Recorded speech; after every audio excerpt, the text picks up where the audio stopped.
علیکم۔ آج کے اس سبق میں ہم قلقلہ پڑھنا سیکھیں گے۔ قلقلہ کا مطلب ہوتا ہے آواز کا پلٹ کر آنا۔ جس طرح ہم کوئی بال دیوار پر ماریں گے اور وہ پلٹ کر واپس آتی ہے، اسی طرح آواز کا پلٹ کر آنا، ایکو ساؤنڈ۔ تو قلقلہ کا رول سیکھنے کے لیے ہمیں یہ 5 حروف یاد رکھنے پڑیں گے، جو کہ ہیں قاف، طا، با، جیم، دال۔ ان حروف کو یاد کرنے کے لیے ایک سب سے بیسٹ طریقہ یہ ہے کہ ایک لفظ جو کہ اس کو ملا کر بنایا گیا ہے اسے کہتے ہیں قطب جد۔ اس کو یاد رکھیں تو قو، تو، بو، ج، د، تو یہ 5 حروف آپ کو آسانی سے یاد ہو جائیں گے۔ ان حروف کے بعد ہمیں دوسری چیز جو یاد رکھنی ہے وہ ہے جزم یا ساکن یا سکون، جس نام سے بھی آپ اس حرکت کو جانتے ہیں۔ یہ جو ایرو بنا ہوا ہے یا تو یہ گول دائرے کی شکل میں ہوگی کسی بھی حرف پر، یا چھوٹے دال کی شکل میں آپ کو نظر آئے گی، تو وہ حرف کو ساکن کر دیتی ہے۔ اس کو جزم یا سکون کہتے ہیں۔ اگر ان 5 حروف میں سے کسی بھی حرف پر جزم یا سکون ہوگا تو ہی قلقلہ کی آواز نکلے گی، ورنہ زبر، زیر، پیش یا اس کے علاوہ کوئی بھی حرکات میں سے کوئی بھی حرکت ہوگی تو قلقلہ کی آواز نہیں نکلے گی۔ ان حروف کا ساکن ہونا بہت ضروری ہے۔ تو قلقلہ کو جھٹکے سے یعنی ایکو ساؤنڈ کر کے پڑھیں گے تو اس کی کچھ ایگزامپلس نیچے ہیں۔ ہر قلقلہ کے حرف کے آگے حمزہ زبر آ لگا دیا ہے تاکہ آواز آپ پہچان سکے کہ کس طرح نکالنی ہے۔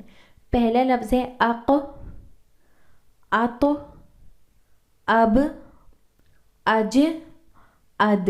جس طرح دال ہے اس کی دال کی آواز پر اگر قلقلہ بغیر قلقلہ کی آواز ہوگی اد، اج، اب، لیکن قلقلہ کے ساتھ اب، اج، اد۔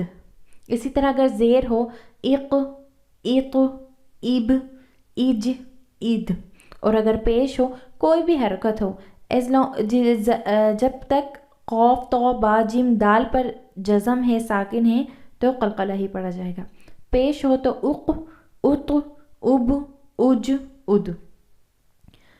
اب ان 5 حروف کے ایگزامپلس دیکھ لیتے ہیں۔ سب سے پہلا ہے اقتل، دوسرا دیکھتے ہیں اطعم، سبحا، با پر جزم ہے، ساکن ہے تو قلقلہ کی آواز نکالیں گے، سبحا، تجری، آخری ہے دال، یدریک۔ اب یہ سورہ لہب ہے، اس میں ہم قلقلہ کے حروف کو ڈھونڈ کر پڑھنا سیکھتے ہیں۔ بسم اللہ الرحمن الرحیم، تبت یدا ابی لہب وتب۔ یہاں پر با پر ہم نے زور دیا ہے تھوڑا زیادہ کیونکہ اس کے پر تشدید آ گئی ہے۔ یہ رول تشدید کا رول ہم آگے آنے والے دنوں میں کریں گے انشاءاللہ۔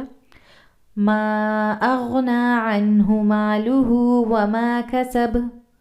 یہاں پر کیونکہ ہم با پر رک گئے ہیں یعنی وہ با ساکن میں آ گیا ہے، سکون میں آ گیا ہے، اس لیے اس پر قلقلہ ہوگا۔ سیصلی نارا ذات لہب وامرأتہ حمالۃ الحطب فی جیدہا حبل من مسد۔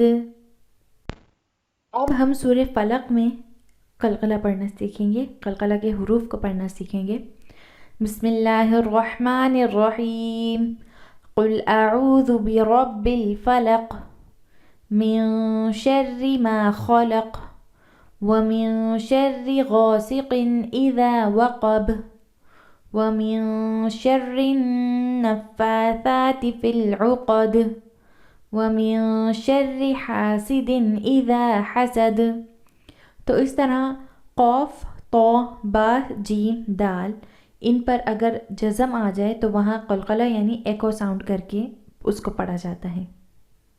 خیرکم من تعلم القرآن وعلم۔ تم میں بہترین وہ ہے جو قرآن کو سیکھتا ہے اور قرآن کو سیکھتا ہے۔